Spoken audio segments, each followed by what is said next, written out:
Hello? Hello? Are we in? Hello everybody, my name is Keith. Welcome to the stream. What's going on? Let's see here. Yeah, that's good. Whew. Yeah. Today, I'm playing Valkyria Chronicles, or maybe Metal Gear Rising, but I found out Shibuya Scramble came out recently, so I think I'm just gonna play that instead. Do I want the guide to gameplay? Yes? I think that means tutorial, so I'm gonna try that. What's up, everybody? Oh, this game was apparently out in Japan on, like, way back. Forget when. But it's been ported a couple times. I went to... Is that loud? That sounds really fucking loud. Hold up. But yeah, it seems that this game's been ported a couple times from over in Japan. Oh, it's super loud. Why is it super loud? Oh, this is the trailer stuff, I think. But yeah, this game has been ported from, I think, whatever, Vita? Maybe? Let me check here. I should probably check instead of, like, guessing. Let's see here.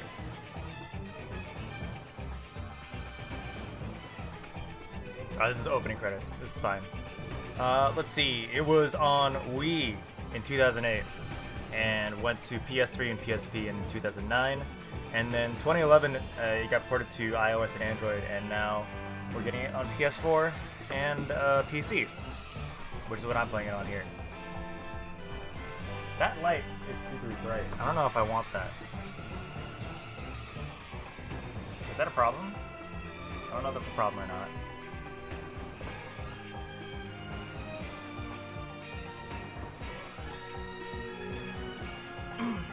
This is like a full FMV visual novel, I think. And I heard about this at Anime Expo this summer, and it was so goofy that I was like, well, that looks super dumb. I'm gonna buy it and see how it is. It's like a weird... So the story that I got from that trailer that they released was basically... There's these characters that meet up in the whatever fucking Shibuya ward, and it's like this one main intersection in Shibuya. They all meet up there, and then a bunch of weird stuff goes on. Like there's some fucking fights breaking out and like biological warfare. I'm gonna shut up for this.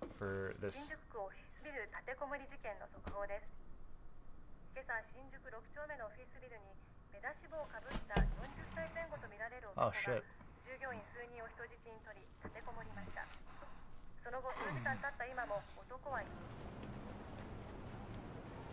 So yeah, this is all like live action.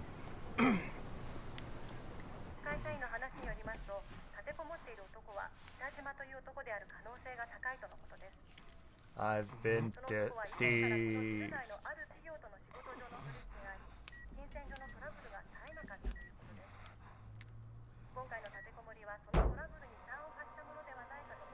Oh shit. Did he die? He fucking dead? Oh no.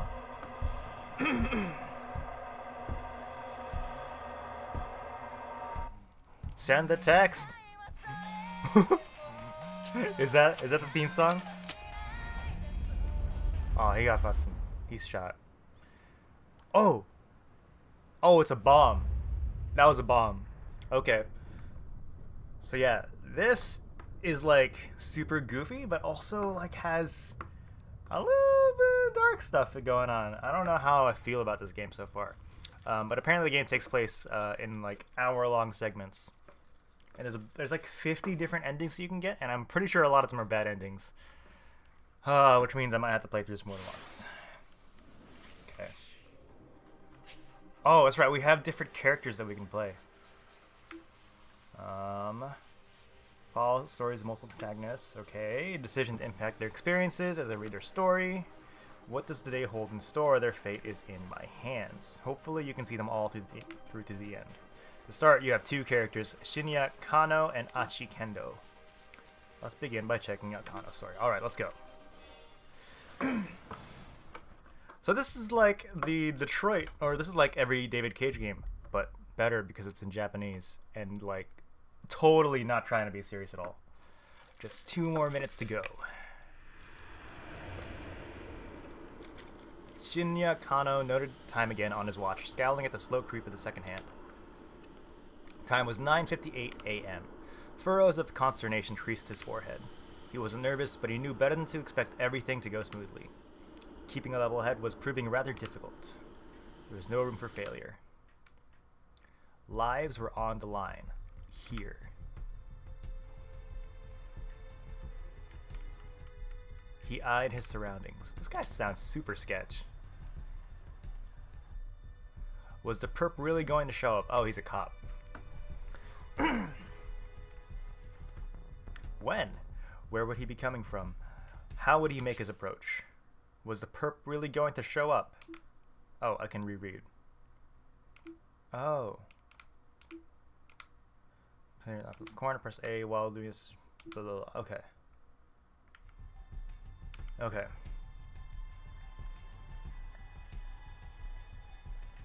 The Shibuya Scramble was as packed as ever. Oh, that's what they call the intersection. A throng of people crossing this way and that, blissfully unaware of the dozens of detectives hidden in its midst. Oh, that's dramatic as fuck. Alright, another minute and a half. Look at this cool guy. Look at him. Someone's gotta do a cosplay of this. It's an easy cosplay, too. Kano glanced down at his watch. Fuck. Yet again. A mere 30 seconds had passed. Detective Kano had been with the enforcement arm of Shibuya's Criminal Affairs section for a year now, but he'd never been part of an operation this big before. He eyed the young woman standing beside the statue up ahead. She was small enough to get lost in the crowd, and she carried a nondescript attaché case. I wonder if this footage is remastered for the port. Hitomi Osawa, age 19. The attaché case in her hands contained a full 50 million yen in cash. Yesterday, her twin sister Maria had been kidnapped. This was the ransom payment.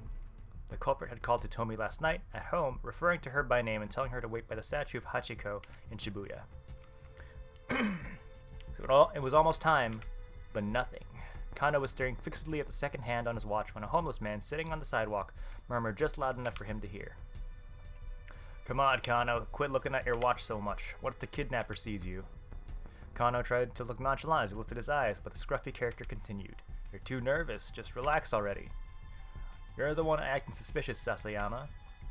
Sasayama, that's his name. Kano frowned. Why would some homeless guy be talking to me? Yuji Sasayama was the senior officer of the Shibuya Precinct's Criminal Affairs Division, 5 years older than Kano. Some words will appear in blue. These are called tips. Press select on a tip. Blah, blah, blah. Extra info. Oh, okay. Okay. Official name should be Central Precinct. Responsible for the safety of approximately 230 people in 32 neighborhoods.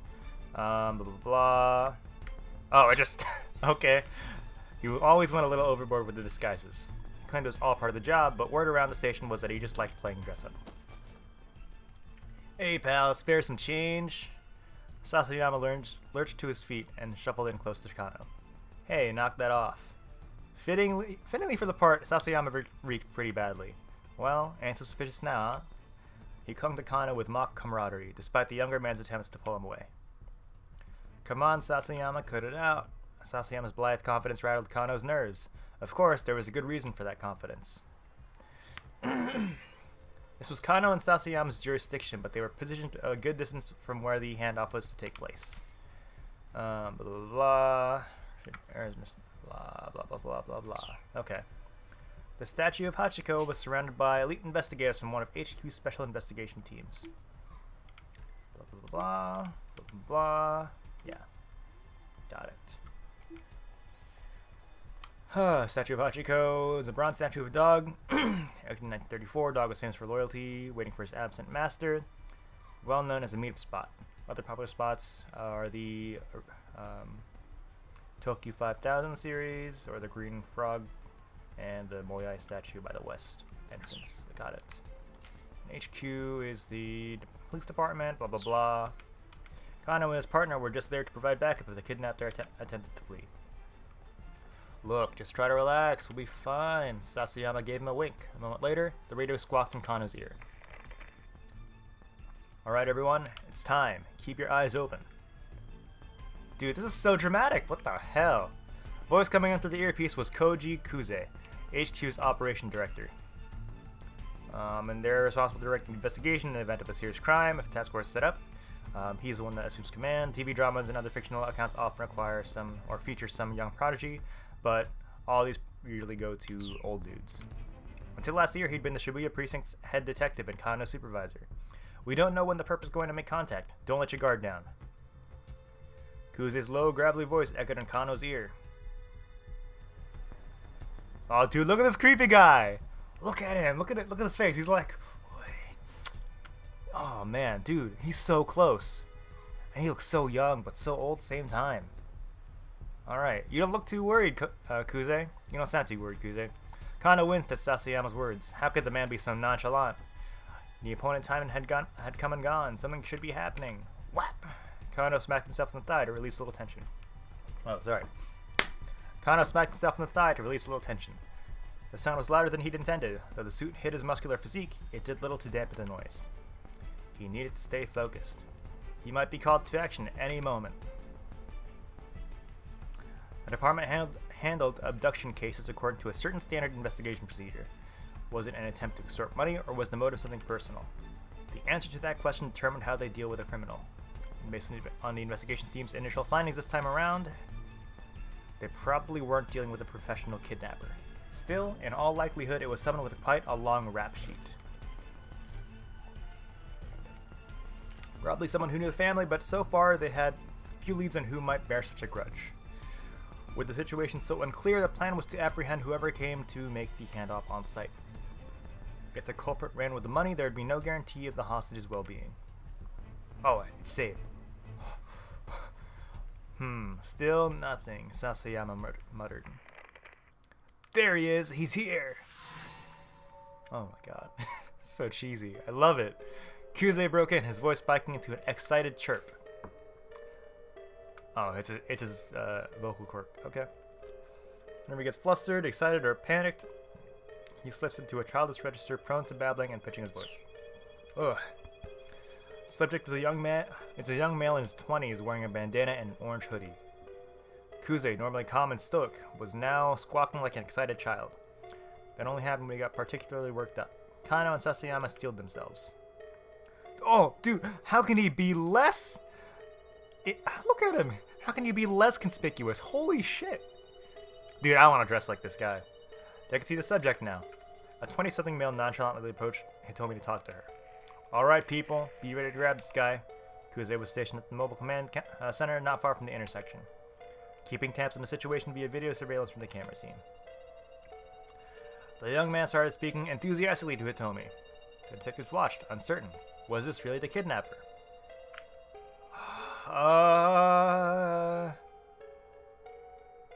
These choices will change the lives of other people in addition to changing your own fate. Up and down and matrix, blah blah blah. It's gotta be B. Look at him. He's looking at a flyer.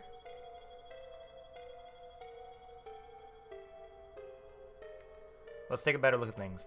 Situation still wasn't entirely clear. He needs to get a better look at things. The newcomer held a bundle of letter-sized paper which he showed to Hitomi as he went on talking. He tried to hand her one of the papers, but she pointedly ignored him. Undeterred, the man kept trying to foist it off on her. Hitomi refused to respond, becoming as motionless as the statue of Hachiko behind her, until finally the man gave up and walked away. Yeah, it was just some lame dude.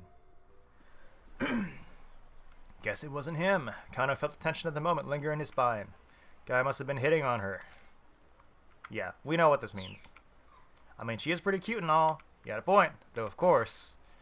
Something in Sasayama's voice made Kano brace himself. She's got nothing on my Mi-chan. Oh my god. Mi-chan was Sasayama's wife. They got married just last month. Look at this. Ooh. Let me tell you, Kano, married life is the best. You gotta hurry up and give it a try for yourself. This was Sasayama's favorite topic lately, and Kano was getting more and more fed up with it. Sasayama, come on, just knock it off, okay? The phrase become a common refrain for him since the department partnered with him. Fine, let's talk about your girlfriend then. Huh? Now? You can't be serious. Sasayama leaned in close again. What's she like? We are not having this conversation, Kano muttered, looking away.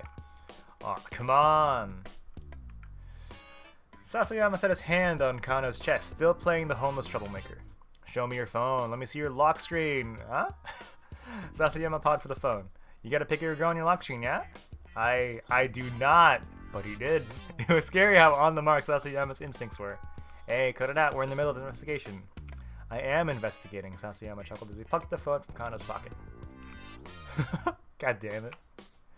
His face scrunched up with astonishment as he looked on the lock screen. The heck is this? It's not... Ain't this Masumi Nagahama?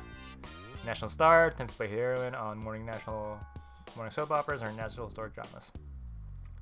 Blah blah. Everything about her is national. Kano realized he had to bite the bullet.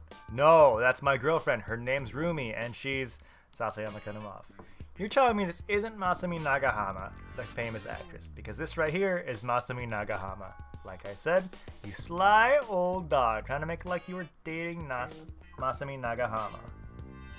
I mean, I guess Rumi does kind of look like her. Sasayama let out a huff. For real? You really think I'm gonna fall for that? There's something to fall for, I swear. Sasayama scowled, unconvinced. Alright, then why don't you marry her? Kano stared, but he had no answer. The truth was, he would have happily married her already, but there were obstacles that need to be overcome. Okay, playtime's over, let's focus on the job. Sasayama handed back Kano's phone and turned his gaze back to Hitomi. Kano let out a quick, uneasy sigh. But his shoulders did feel looser. Maybe Sasayama had been trying to relieve a bit of tension. Maybe he should be grateful.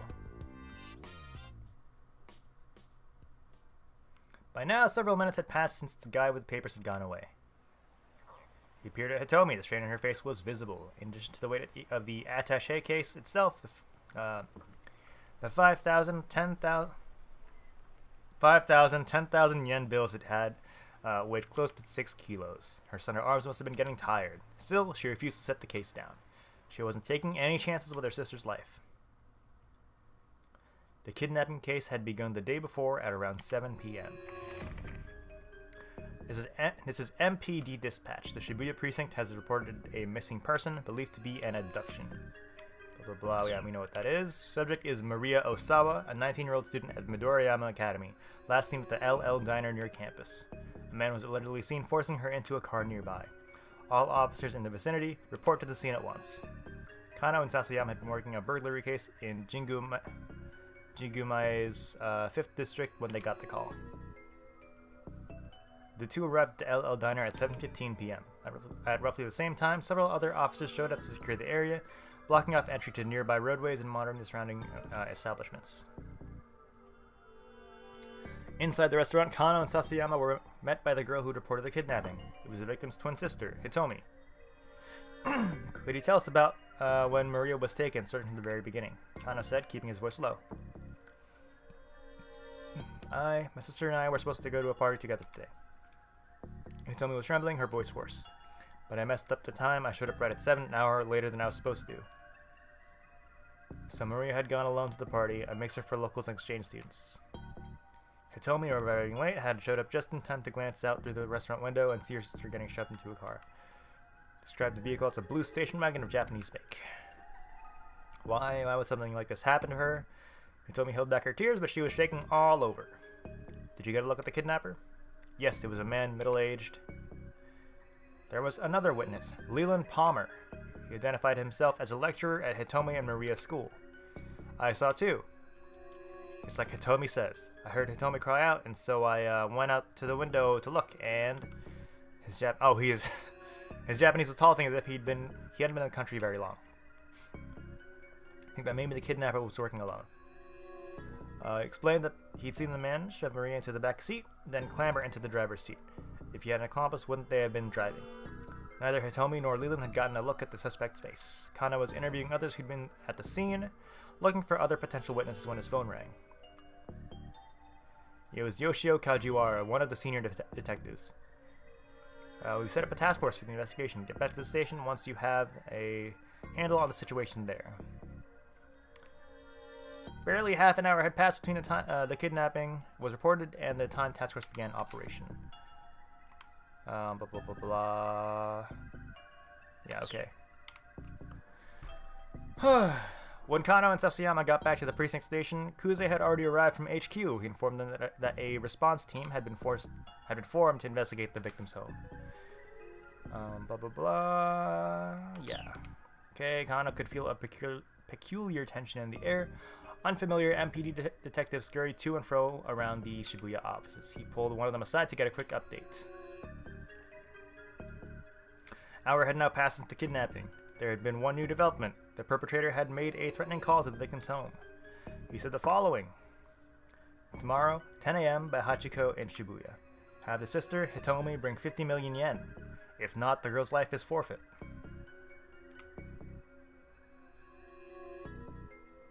Kajiwara from the precinct was put on the response team along with the detectives from elsewhere who'd received special training in abduction cases.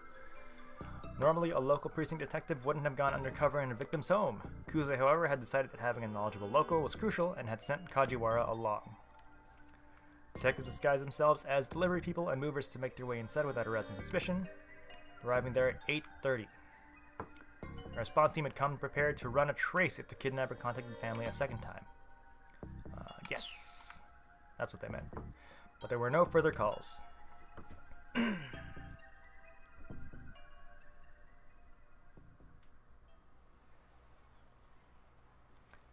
Kano checked his watch again. 20 minutes had now passed since the time designated for the ransom handoff. The kidnapper had yet to appear.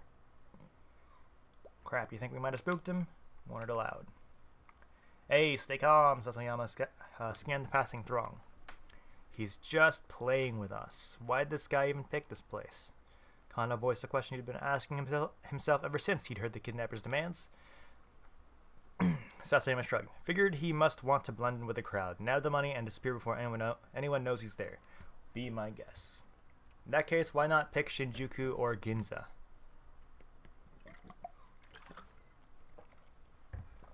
Big crowd didn't just benefit the kidnapper, after all. Also allowed the police to use a sea of people to conceal their own operation. Right now, there were 50 detectives stationed within a 50-meter radius of where Hitomi stood. Kidnapper would be taking a major risk if his plan was to nab the ransom money and run. That's what bothered Kano. Any criminal with half a brain would know better than to do a handoff in front of Hachiko. You're overthinking things, pal, Sasayama grumbled. No, I'm not. Kano reached into his pocket and pulled out his notepad. This was Kano's Dick diary, which he always kept close in hand. Alright, Dick means detective. That's what it means. Don't lose your cool. Be cool. Sasayama rolled his eyes. That thing again? Kano ignored him, flipping through the notepad pages. Aha, here it goes. Dick Dictum. Number 89. The more irrelevant something seems, the more relevant it's bound to be. It was a favorite saying of Kazuyu Tateno, an assistant inspector from the Shibuya precinct. Tateno was the kind of detective Kano aspired to be. For the current operation, he'd been placed in charge of Hitomi's personal safety. He was in a position to defend her as soon as the arrangement had been handed off. Of course, Hitomi hadn't been informed of how much protection she was under. There was a risk that if she acted too secure, it might alert the kidnapper. I think Tateno has the right idea. Sasayama snorted quietly. Maybe. I mean, he's a great detective, don't get me wrong. But do you know how many irrelevant things there are to consider? Again, Kano ignored him. It didn't matter if nobody else understood. Kano had faith in Tateno as both a detective and as an individual. He had first witnessed Tateno's brilliance during a standoff at a financial company 3 years earlier. Man had shut himself in an office, splashing gasoline everywhere and threatening to set the place ablaze. While the others hesitated, Tateno unfortunately doused himself with gasoline, strode into the building where he managed to talk the man down and secured the scene.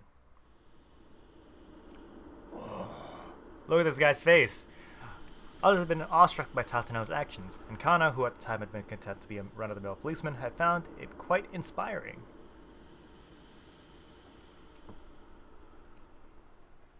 Is this a flashback scene now? Still, you know. Sasayama muttered under his breath. great detective as Tatano is, it's not like anyone else in the world has ever heard of him.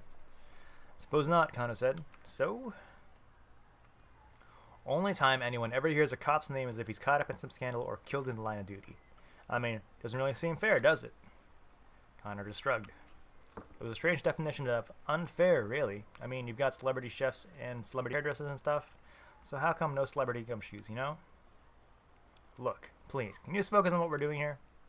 Kano rubbed his eyes and turned his attention back to Hitomi. What's the matter? Didn't sleep? Not enough, I guess. Did you eat? Didn't have time. Between bringing in supplies for the base of operations and readying the team's vehicles. Yeah. Photocopying hundreds of documents and various other tasks, Kano had barely slept the previous night and hadn't gotten a meal in either. What have you been doing? Sasayama puffed out his chest, saving up my energy for today. So you were sleeping. Kano gave a wry chuckle at his partner's lack of shame. There he is! Kuzu's voice chirped suddenly through Kano's earpiece.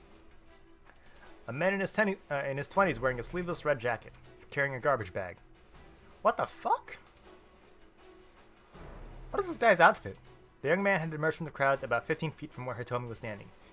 He strode toward her, a sinister look on his face. It didn't match Hitomi's description, but Kano felt the jolt of nerves all the same. Maybe the kidnapper had hired some young street punk to snatch the ransom payment. That her guy? What do you think, Kano? Yeah, I think he's gotta be. This was it. Kano swallowed a lump in his throat.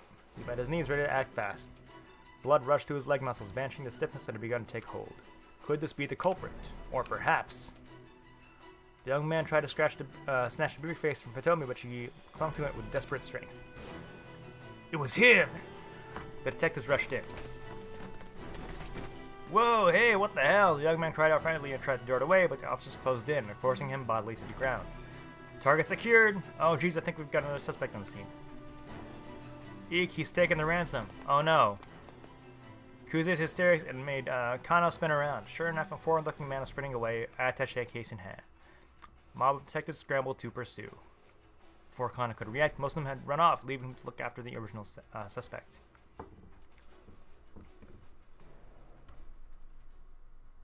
Ah, fuck me, man. What should I do with this guy, sir? Might have some connection to the kidnapper. Should I bring him in? Huh? Oh, sure, that'd be swell.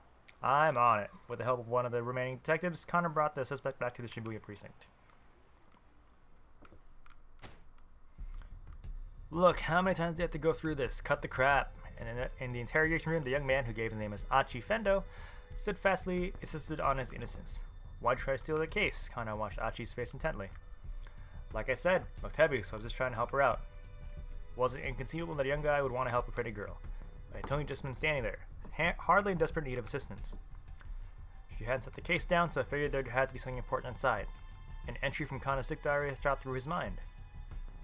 Dictum 25. When the tongue slips, grab it and yank out the truth. Classic advice for questioning. Something important, you say, such as, how the heck would I know? Achi spat. He huffed and slumped back in his chair. This standard textbook back and forth had been going on for nearly an hour. Connor didn't mind. Chasing down criminals was all well and good, but questioning suspects was another key part of the job. Plenty of off-scene work went into cracking a case. Once again, he had Achi explain what he had been doing, starting from the beginning. And when Kano finally emerged from the interrogation room for a short break, he learned that there had been some progress in the case at the crime scene. The police hadn't been able to determine yet, however, was whether or not Maria was safe. Fighting back his anxiety, Kano consulted his dick diary. Dictum number 54. Haste makes waste. He felt his tension subside, remembering the right maxim always helped. It was like casting a magic spell. Kano returned to confront Achi once more.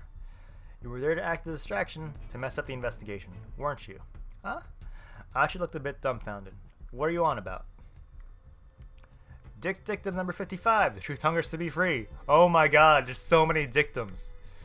You hungry? Got some katsudon if you like. Yeah, white rice, bread, pork, cut like an egg. Yep.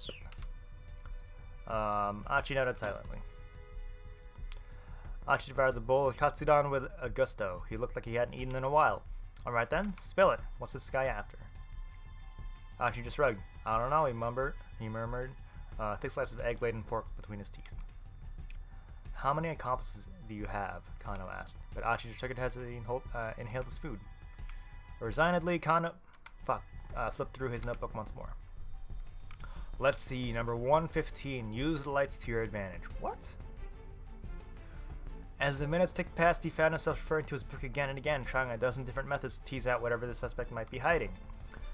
The experience began to feel strangely surreal, the two voices echoing hollowly in the interrogation room. Eventually, Kano looked at the clock and realized that the question had been going on for nearly 5 hours. Holy crap. Still hadn't made any headway. What was he supposed to do next? Tatno would know, but he sure didn't. Still, he was determined to do whatever he could to keep the victim and her family safe. Gritting his teeth in frustration, he perused the Dick Diary like it was scripture. Number 116. The monotonous questioning was clearly tiring Achi out. His eyelids drooped like they were beginning to get heavy. Number 117. Get him when they're tired.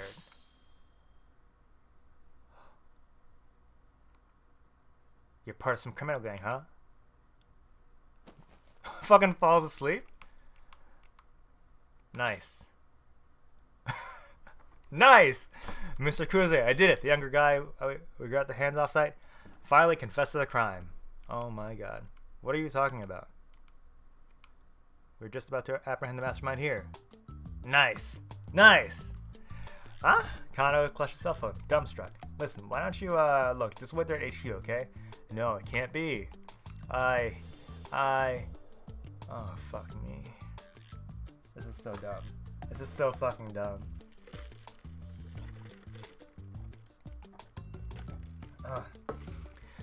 After kidnapping case wrapped up, Kano tendered his resignation.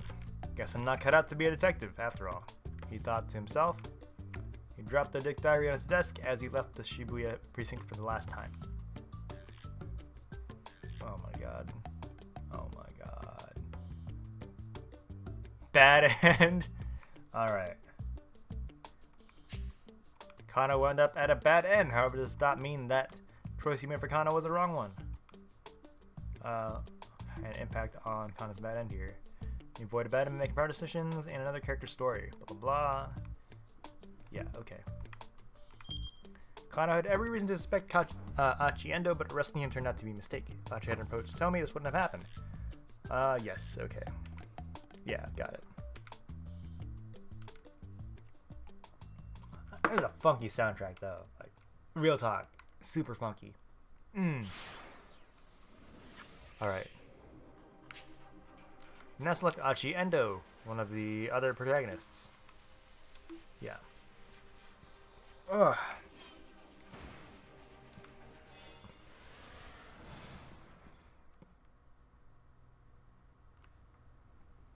God, this is a pretty neat game, man. Not gonna lie. Oh, look at this buff dude. Dude. This is a cool fucking guy.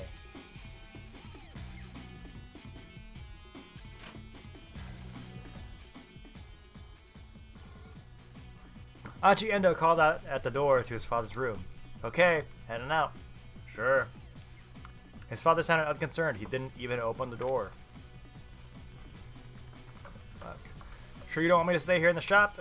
It's not like we're gonna get any customers. Achi grimaced. Yeah, I guess not.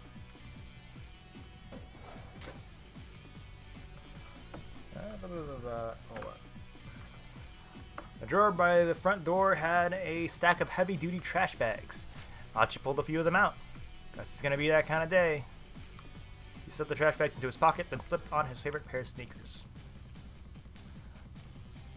The entryway to Achi's home also led him into the family's shop. Various pieces of electronics were piled up like so much junk in the tiny retail space. The slightest bump brought the risk of an avalanche. Achi wove his way through the gaps in the appliances like a spelunker exploring a cave. From Shibuya Station, if you make your way past the 109 building, then up through Doginzaka, you'll come across an old shopping district. Nestled in its outskirts is Endo Electronics, in the same place it's been for decades. With its dimly lit interior, you'll find rows of wares all caked in dust. At a glance, you might as well assume the place was closed. A mom-and-pop place like Endo's couldn't compete with the big consumer chains booming throughout Shibuya. So far, the store had remained in business thanks to the locals who appreciated that they made house calls to do repairs. But things weren't looking good for the future. Achi, the eldest son and nominal successor to the business, had no interest whatsoever in working there.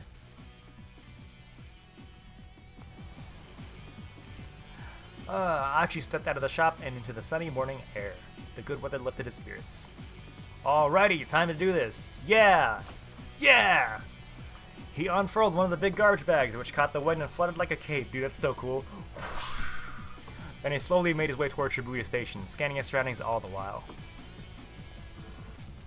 Sheesh, this place is filthy. He paused to pick up a plastic bottle that had been tossed on the ground. Then with a heavy sigh, he slipped the crushed receptacle into his trash bag. Look at this cool guy. What a good guy.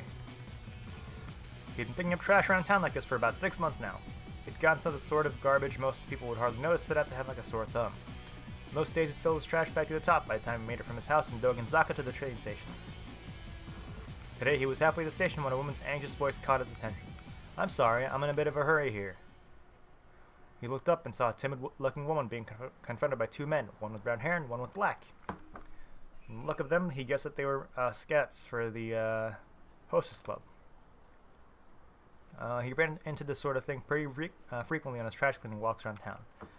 Another kind of trash to take care of. Achi quickly interposed himself between the girl and the 2 recruiters. "Hey, can't you see that you're bothering her?" "Huh? Who the hell are you?" the 2 men glared. "Take a hike, pal." Achi stood his ground. "Look, she ain't interested. You're just gonna have to find some other mark." The hustler's annoyance turned to open rage. Open rage. Well, listen to you. Fuck, got a bit of a mouth, buddy. Brown-haired thug smacked his lips, like his chewing gum, around chewing gum like a dog wearing a bone. "How about we take this someplace more quiet, yeah?" And this means, let's fucking, yeah.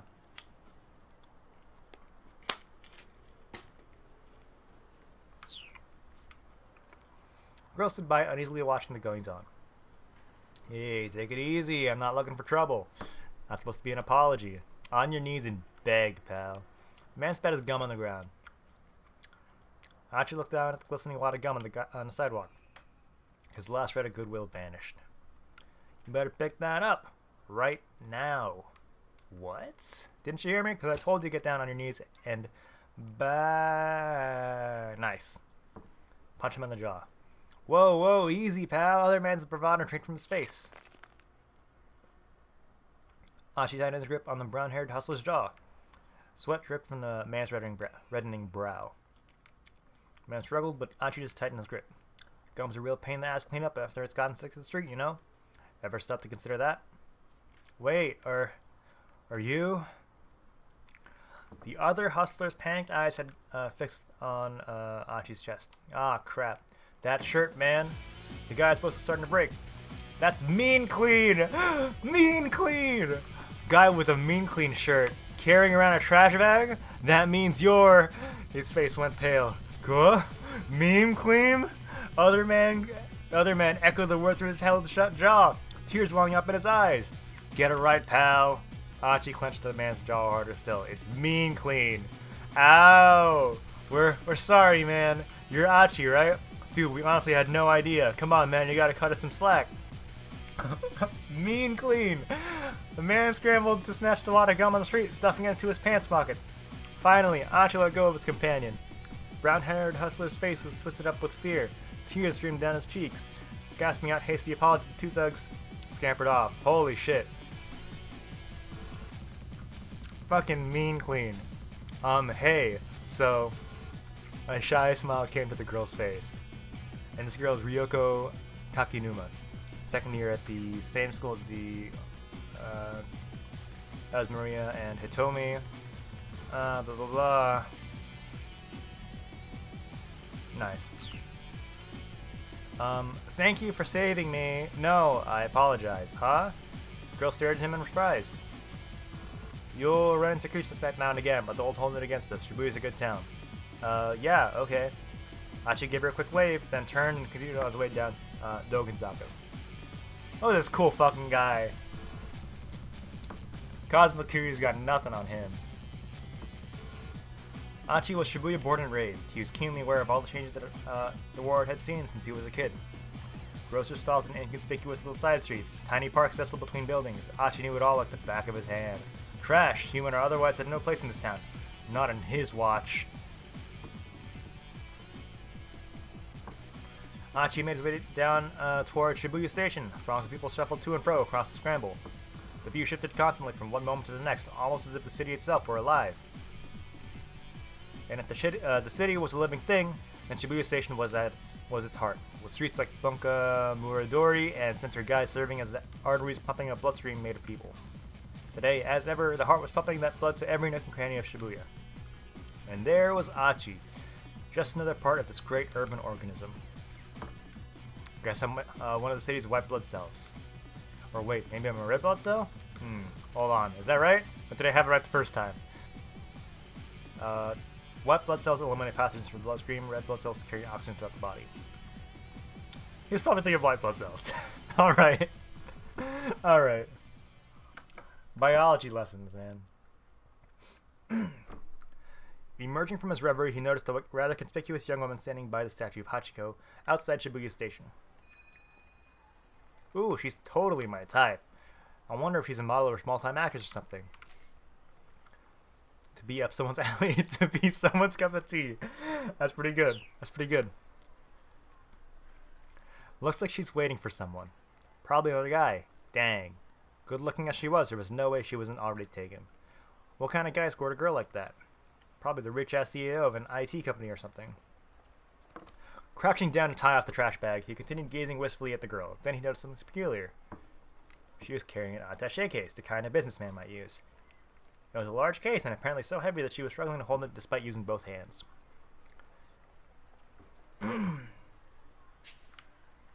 Okay, so this is... the first one will be bad end.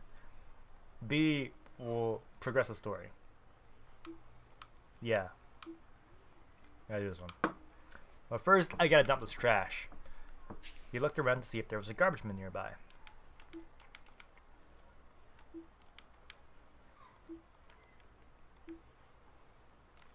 Oh. This is the time chart. It shows the protagonist's progression throughout the story. Decision points are marked with the little arrows. Okay.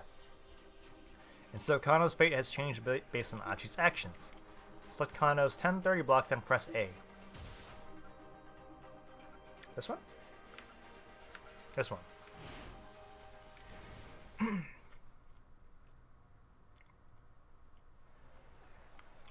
I suppose you could call it that. Kano gave a wry chuckle as partners like a shame. There he is! Kuzu's voice chirped suddenly through Kano's earpiece. The man in the black coat. He's not Japanese. He looks to be in his early 30s. Yes, so...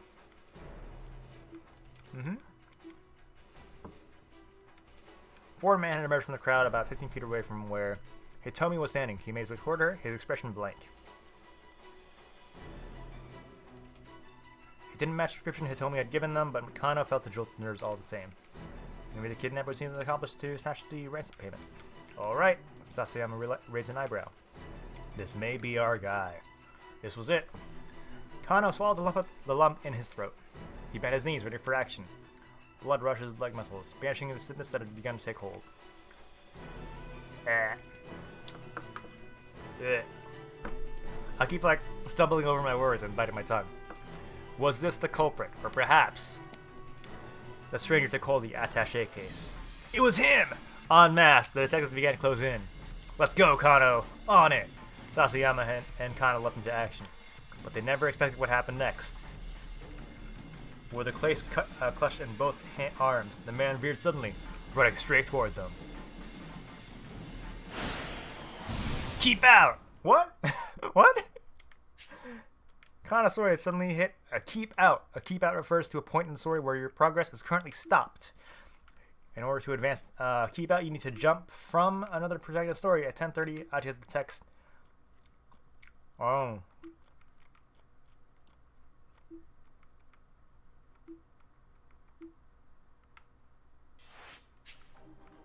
Yes, okay, so...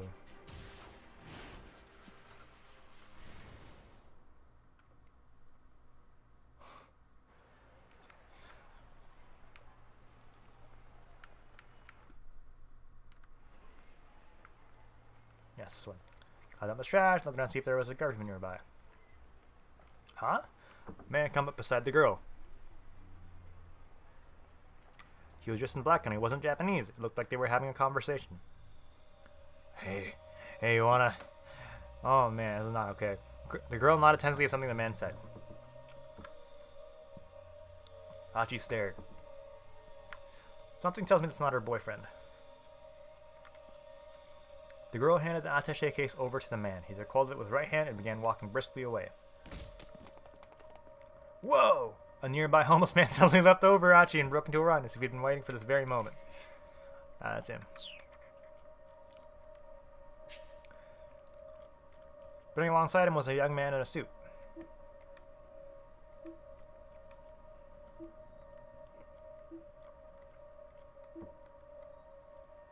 Okay.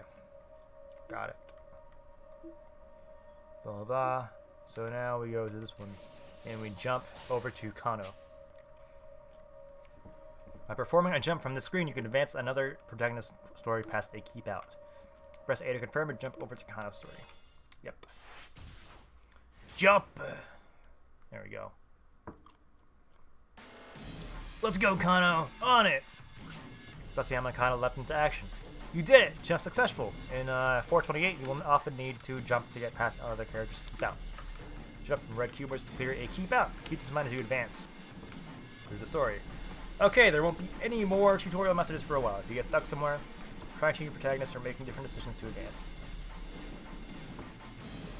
You can use the time chart and the main menu. From the main menu, access gameplay explanation, there's just settings, blah blah. Okay, cool. But they never expected what happened next. Alright, work for them. What? Catching sight of the two detectives, the suspect staggered to a halt, then bolted off in a new direction. Kano whipped off his costume glasses and followed in hot pursuit. At the crosswalk, the signal changed to red and the flow of foot traffic abruptly halted. Just as quickly, hundreds of cars all lurched back into motion. There was no escape for the culprit now, or so it appeared. The convergent cops slowed their pace, confident their man was cornered. But he runs right into traffic. Then the foreigner barreled straight into the intersection, dodging between the oncoming cars without any hesitation. The mob detectives came to a halt, not eager to rush to their deaths longer. Kano remained in hot pursuit, charging into traffic at the crossing. Kano, are you crazy? Come back! Kano heard Sasayama shouting, but his feet kept carrying him forward. Run, bitch, run! With shouts and sirens echoing all around him, Kano closed in on the foreigner. Just a little closer, and you'd be in tackling range. Leaned forward, preparing to pounce, his eyes fixing the culprit's feet. It was now or never. Kano, back up! Don't take him down! Excuse me, how's your piece, huh? Let him go for now. The real purpose is somewhere else. What had happened to the plan? Told that all personnel were to secure the area ASAP. Didn't HQ want them to cap? Alright, let's see. Arrest team. Blah, blah, blah. Blah, blah. Yeah, yep. Caution explosives. Even if this foreigner was only an underling hired for one test, police had now tipped their hand they'd been lying in wait. They didn't lock things down now and get warrant for the kidnapper girl's life at the estate. Calls another maxim from his Dick diary. Dick dictum number 12. Always assume a worst case scenario. If Kuze had told him to let this guy go, that implied he was counting on the team that was now in position. But the crook had planned a way to break through the police dragnet and escape with the ransom, and he succeeded.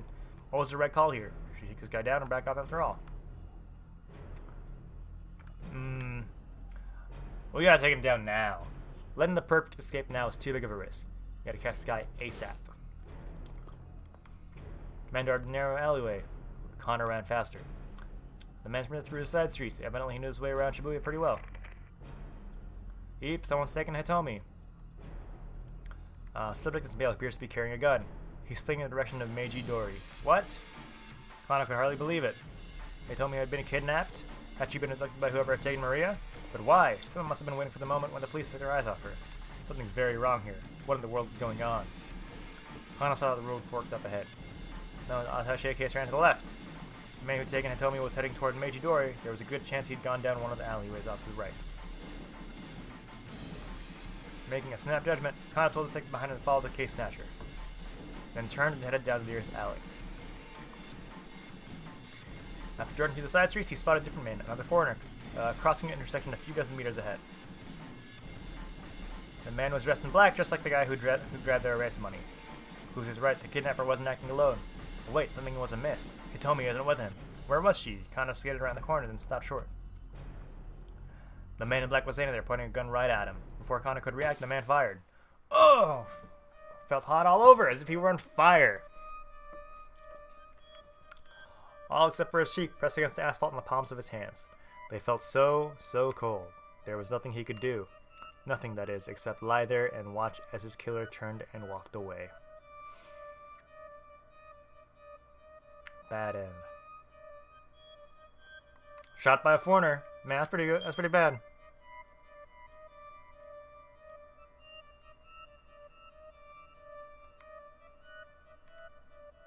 Alright. Let's go here. And let's not follow him this time. Let's see where that takes us.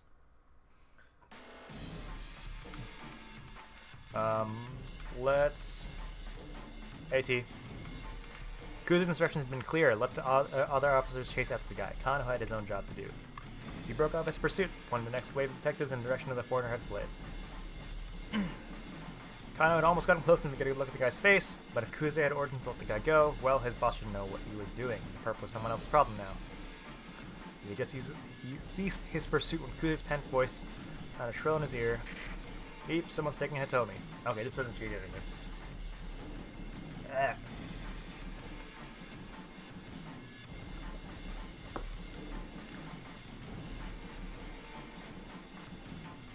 Blah blah blah. Subject of male appears to be carrying a gun, fleeing in the direction of Meiji Dori.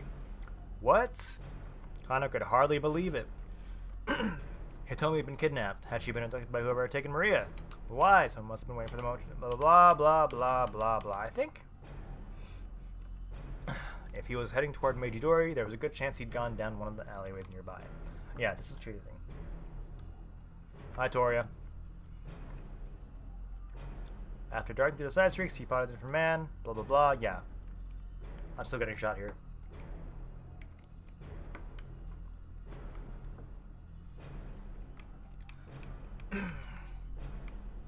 There's a band here.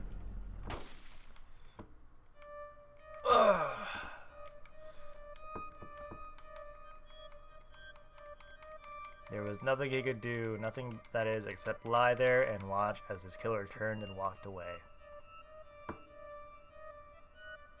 Bad end. Yeah. Yeah, I gotta go to Achi's story.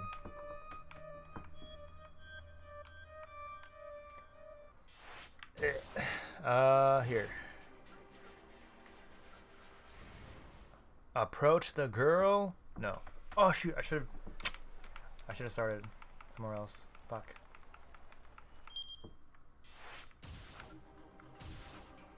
I should have done this.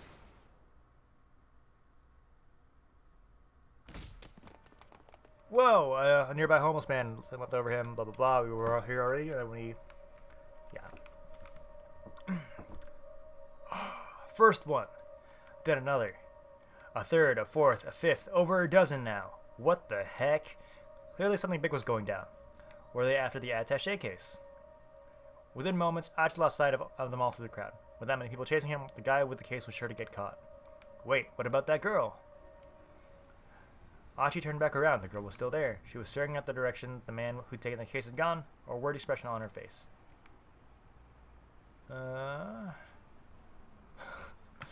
Achi couldn't shake the feeling that something was very wrong. Maybe we should talk to her and ask what was going on.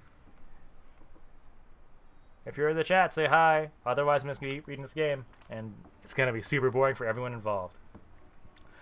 Achi couldn't shake the feeling that something was very wrong. Maybe he should talk to her and ask what was going on. But just as he was making up his mind, a middle-aged man in a rowdy business suit shuffled awkwardly over to her first. Dang. It's like real life. Look at that shoe. That shoe's got some wear and tear on it, man. Was there something wrong with one of his legs? He was using a cane to walk. Then one of his hands slipped into his jacket pocket. Achi could scarcely believe his eyes. Whoa, it's a prostitute pistol. It's one of those snub-nosed revolvers. Oh shoot, that's the wrong button. A revolver. This is a Colt Detective Special 30 caliber revolver. Snub nose implies carried by detectives, narcotics officers, and the like for self-defense. So, is the culprit a detective? Suddenly, a young man came running through the crowd. Seeing him, the man with the cane turned on his heel and vanished in the scramble. Something big was going down. What is all this? The young man was closing in on the girl, his expression grim. That guy's up to no good. Achi sprang into motion. Hey-ya! Whoa, what the fuck? Lived a flying kick right between the man's shoulder blades.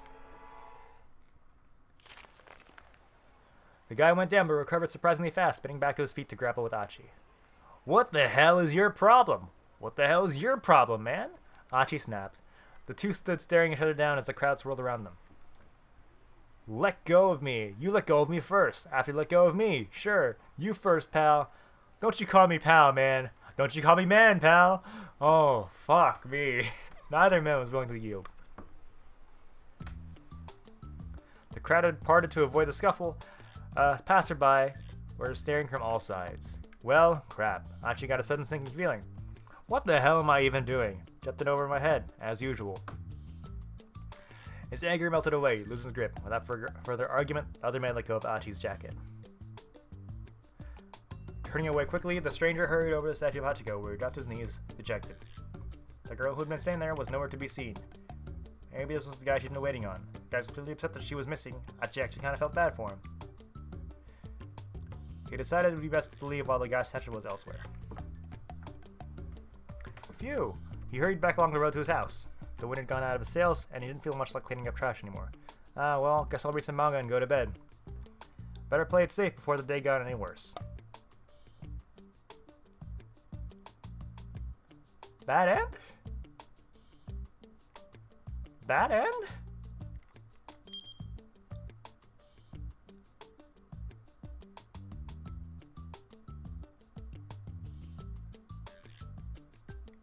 Bad end? What? Fuck me, man.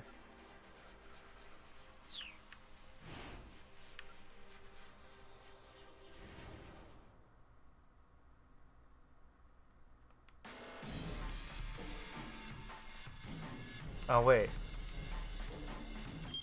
Was that supposed to go to the,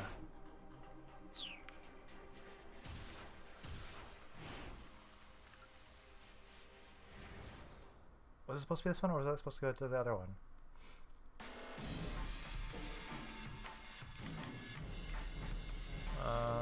No, I think it was the other one. I think I have to go to Suspicious Man. And this way... Suppose you could call it that. Blah, blah, blah, blah, blah, blah, blah, blah, blah. There he is. Yes, yes, yes. Is there, like, no skip button? Hold on, where's the, Oh! Oh, that is auto! Oh! There's an autoplay!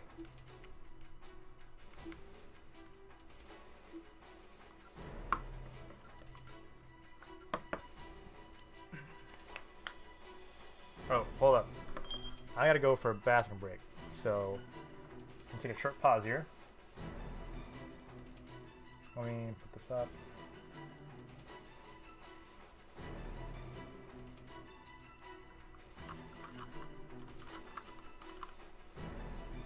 There we go.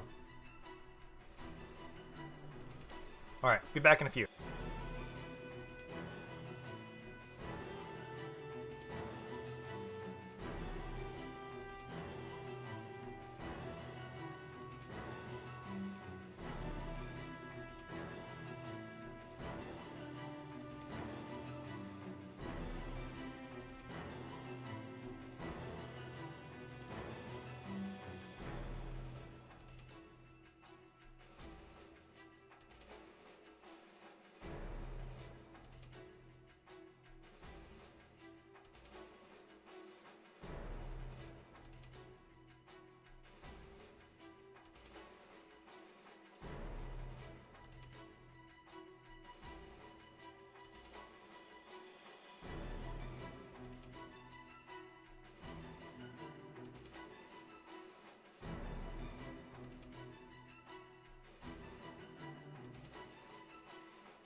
Alright, we're back. Hope you guys take this moment to go and, I don't know, pee? Grab some water, maybe grab a drink.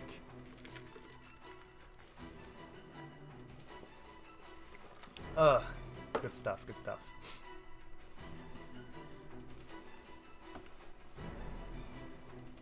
Oh. Okay. Reading is hard, man. Reading is fucking hard. Here we go. He didn't match the description Hiromi had given them, but Kano felt a jolt of nerves all the same. Oh. Maybe the kidnapper was using an accomplice to snatch the ransom payment. Right, this is an auto mode now. Alright, Sasayama raised an eyebrow. What? This may be our guy.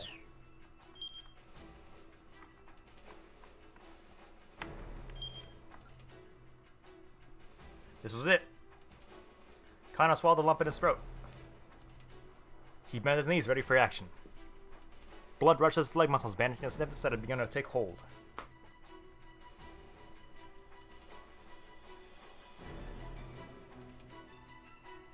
Was this the culprit? Or perhaps... the stranger took hold of the attaché case. It was him! En masse, the detectives began to close in. Let's go, Kano. On it. Sasayama and Kano leapt into action. Never expected what would happen next. With a case clutched in both arms, the man suddenly veered, running right toward them. What? Catching sight of the two detectives, the suspect staggered to a halt, then bolted off in a new direction. Kano whipped off his costume glasses and followed in hot pursuit. At the crosswalk, the signal changed to red, and the flow of foot traffic abruptly halted. Just as quickly, hundreds of cars all lurched back into motion. Oh my god, there was no escape for the culprit now! Or so it appeared. The converging cops slowed down their pace, confident their man was quartered. Then the foreigner barreled straight into the intersection, dodging between oncoming cars without any hesitation. While the detectives came to a halt, not eager to rush to their deaths along with him.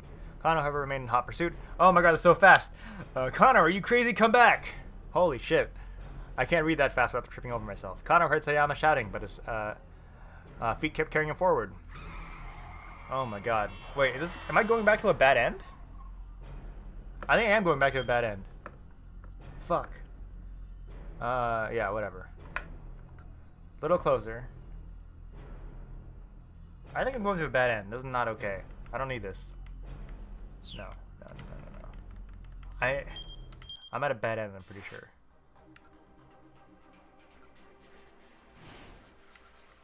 Yeah, I'm like 99% sure I'm at a bad end.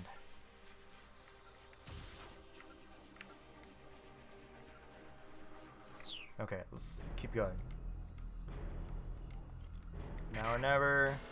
Back up, don't take him down. Kuze shouting through Kano's earpiece. Blah blah blah. That didn't surprise. Had he really been ordered not to apprehend a criminal? Let's go now. Replace somewhere else. Blah blah blah. What happened to the plan? Oh no! You've been told all the personnel were to secure the area ASAP. Didn't HQ want to catch the perpetrator? Arrest team. Stay at Foreigner's trail. Forensics team. Get busy cross-referencing photos. Alright. La la la la. Okay. Number 12. Always assume a worst case scenario. Am I dead here again? And this is a bad end. I think this is a bad end. What was the right call here? Should he take the guy down and back off after all? Yeah. Go. Had to catch this guy ASAP. Kano ran faster. Mashed through the side streets. He knew his way around Shibuya pretty well. He noticed two people over by a trash pile. First, they appeared to be a young couple.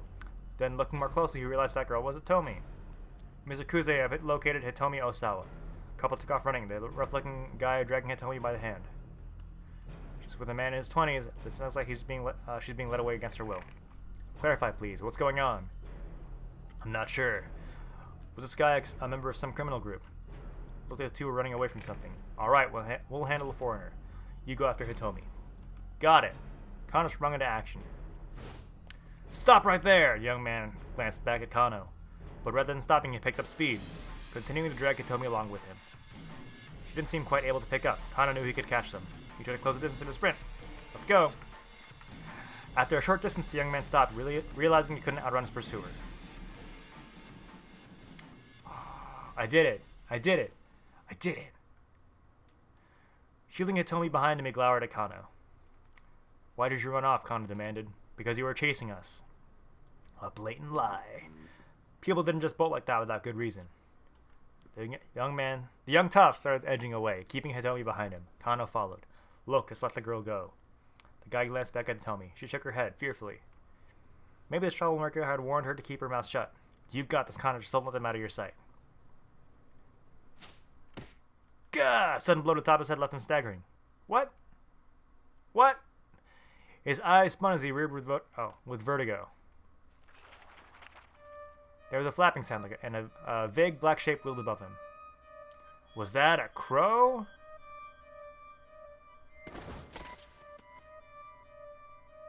It was the last thing Kano saw before his vision went dark.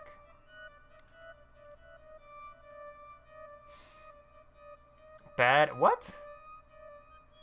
What? That's a bad end? In the midst of chasing the man who snatched the attaché case, Kano happened to cross Hitomi and Achi. While confronting them, he suffered a blow to the head and was knocked out cold. But Achi only came to because he thought it was the quickest way to escape for Hitomi. Oh my god, this is so dumb. Alright. I guess we're going here. What's the deal? Alright. So dumb. Achi turned back around. The girl was still there. Staring in the direction the man was taken. Blah, blah, blah. Yeah. Blah, blah, blah. We're gonna go and... Whoops. This one. Couldn't shake the feeling something was very wrong. Maybe he shocked her and asked what was going on. But just as he was making up his mind, a middle-aged man in a ratty business suit shuffled awkwardly over to her first. Okay. Was there something wrong with one of his legs? He was using a cane to walk.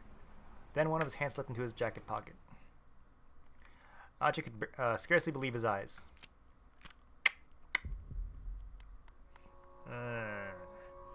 A revolver?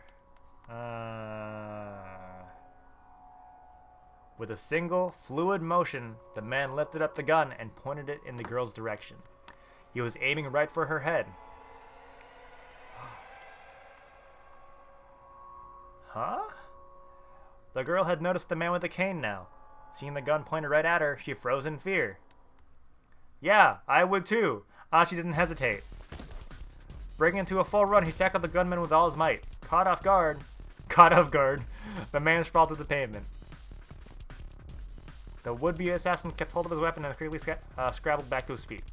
Achi knew he had to act fast. He grabbed the ashen-faced girl by the arm and attempted to drag her away. This way, he shouted. She just stared at him, uncomprehending. Traveling like a startled animal. Come on, run. Finally, the girl snapped out of her daze and gave a fearful nod. The police box, let's go. Still pulling the girl by the hand, Achi headed for the police box outside the train station. But it was empty. There were always policemen staffing these things. Why did it have to be unmanned now? Achi flashed a worried glance behind him and saw the assassin in pursuit like a man possessed. Yikes, this is not good. There was nothing they could do but run. With a frightened girl in tow. Yeah, that's how you spell tow. Achi ran beneath the JR Yamanote line railway overpass. And that is a loop.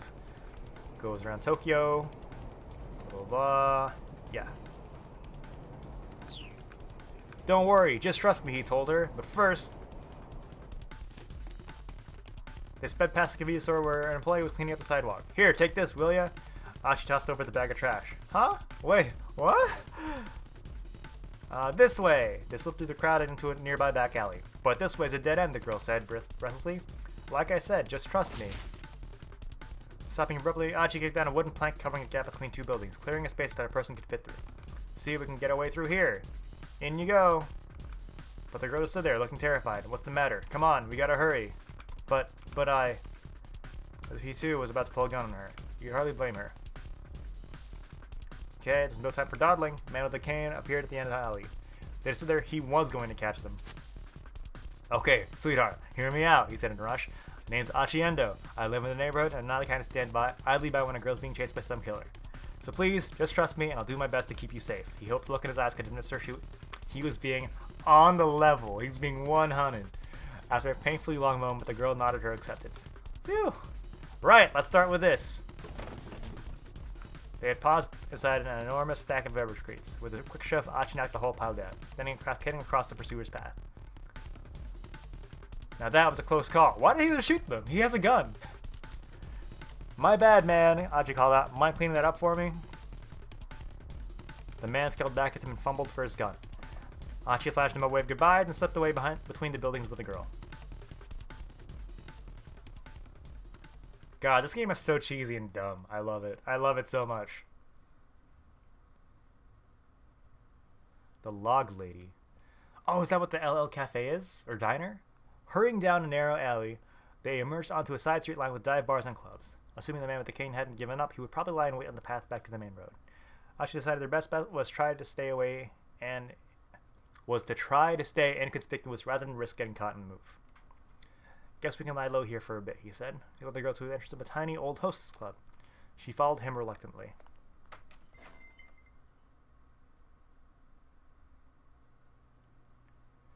Achi flicked the switch inside the front door and a chintzy chandelier glowed to life. He set the girl down on the small sofa beside the counter. She gave him a worried look. Achi felt a pang of embarrassment as he realized what she must be thinking. Oh no, don't get the wrong idea. I'm not going to try any funny business. Yeah, that's how you, Someone I know used to run this place. It's not business anymore, so I figured we're safe here. The girl chuckled as evident discomfort. All right then, she said. So, we good? We're good. Cool. Okay, well, good. God, this is so awkward. I hate it. Achi made a big attempt to straighten his disheveled clothes. So, how about some introductions? I'm Achi Endo. Like I said earlier, you can just call me Achi. I'm Hitomi Osawa. You can call me Hitomi, I guess. With each new word out of Hitomi's mouth, Achi felt his heart sing. She was charming, personable, just about everything about her was captivating. Achi had never met another girl like her. Achi? Buh? Is something the matter? You were spacing out there for a bit. God, this is so awkward, I hate it. Shook his head to dispel his daze. Damn it, this is no time to get all starry-eyed. He needed to think of some way to keep her safe from the guy who was after her. Look, can you tell me what the heck is going on? Please, I need to know if I'm gonna help you. Alright, okay, I'm not really sure where to begin. Hitomi looked down, lost in thought. Apparently hers was a long story. Alright, she said at last. I guess I'll just explain things as they happened. Wait, hold up. Could you keep it as simple as you can? I mean, I'm not really the sharpest tool in the shed. Complicated explanations aren't really my strong suit. Okay, Hitomi chuckled. Try my best. She got comfortable, then started her story. God. This entire interaction is really uncomfortable and awkward because I feel it. I feel it so hard. So last night, somebody abducted my sister. Kidnapper demanded that I make the ransom handoff personally. He told me to stand by the statue of Hachiko in Shibuya at 10 o'clock in the morning to make the exchange. So I did. This man came by and took the attaché case with the money. And afterwards, the other guy with the cane turned up and pointed his gun at me. And okay, whoa, I'm sorry. Hold up a sec. Actually, suddenly lost the conversation. Whoops, wrong button. Goddamn. Oh, it's straight up. Just yeah. Okay. Could you say that again, but like simpler? Huh? Sure, I guess. I'm just having trouble following is all. What is that face? I want that face. I want that face as like an emote somewhere. I mean, is the plot to some movie or soap opera? No, that's not. Or some kind of hidden camera show? This is real. It's really happened. The look in Hitomi's eyes was dead serious. He's got to be telling the truth. What would be the point of lying? And he had seen the attaché case and the gunman himself. How much was the ransom, if you don't mind me asking? Hitomi hesitated. 50 million yen, she said, after a moment. Achi gave a whistle of amazement. The detectives told me that was a typical amount for a kidnapper to ask for. Plenty, that's for sure. I guess there's good money in that sort of thing. As soon as the words were out, he realized his blunder. Sorry, I shouldn't have put it that way. He fidgeted awkwardly, and Hitomi looked away. I'm an idiot, but okay, I think I got this kidnapping thing. So I'm guessing those guys would chase the guy who took the ransom. We're undercover cops. He replayed the scene in his head. But then, kidnapper took the education ran, right? So if you were empty-handed, why'd that guy with a cane come after you? I'm honestly not sure. Hitomi's words trailed off. This was clearly difficult for her to talk about. Anyway, we should probably get you to the police as soon as we... No, we can't do that. That way someone's resolute. I can't take this to the police. Why not? Why not? Actually, why not? Achi waited for an answer, but none came. After a long and awkward silence, she stood up from her seat. I really appreciate the help, but I should go now. She gave Achi a deep bow. No, hold on. What do you mean go? Go where? Go where? He hurried to intervene as she headed for the door. I don't want to cause you any more trouble. I'll figure the rest out on my own. Somehow. God damn it. Hey, I said hold on. Hitomi ignored him and opened the door, and their argument came to an abrupt halt. Motherfucker. Of course. Standing there was the man with the cane, his revolver in his hand.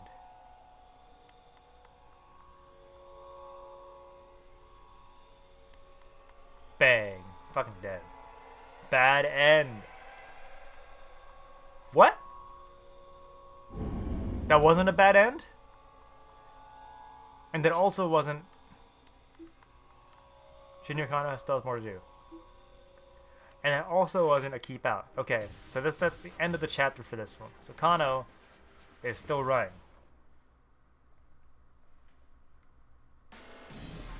The man darted down an narrow alleyway. Kano ran faster. The man split through the side seats. Yep. The man shot out onto a major thoroughfare, then bolted up a pedestrian bridge. So where the heck was this guy heading? Halfway across the bridge, the man stopped abruptly. Cautious, Kano stopped as well. Oh, that is a bad face. Height, roughly 190 centimeters. Age, 30s. Hair, dark brown. Clothing, all black. A moment later, the man flashed a triumphant sneer and he held up the attaché case. Before Kano could even yell stop, it was already too late. The man threw the attaché case down to the roadway below. No! Panicking, Kano peered over the railing. A man on a motorcycle was waiting beneath the bridge. I've been had. Kano bit his lip. Hard. Damn it! Kano slid down the bridge. Hearing the bike's engine roar to life, he had to make it in time. But it was too late. Descending the stairs 4 at a time, he leapt toward the roadway, but the bike sped out of reach and roared away in the direction of Yoyogi, leaving Kano in its dust. Looking back up at the overpass, he saw the man who'd thrown the attaché case running away. He handed the money off to someone else. He's currently on a motorcycle heading toward Yoyogi. His report to Kuze complete, Kano slumped down in dismay. The cops had played right into the criminal's hands.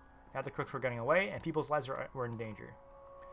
Was there any greater failure for a policeman? Staring off to the distance where the man had thrown his case had disappeared, Kano gritted his teeth. Is that the end of the story? Yeah. Woo! That's all 10. That's 10 a.m. Done.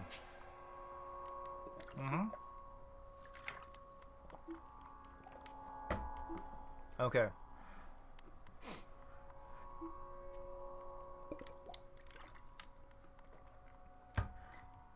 It's pretty fun. Well, it's a lot of reading. It really is just a visual novel.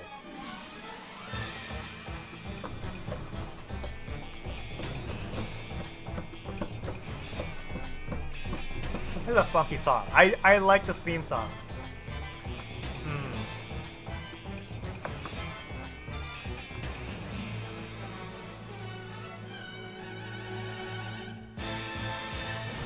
God, it's so good. That's so good. That's a good sting. What does the name 428 mean?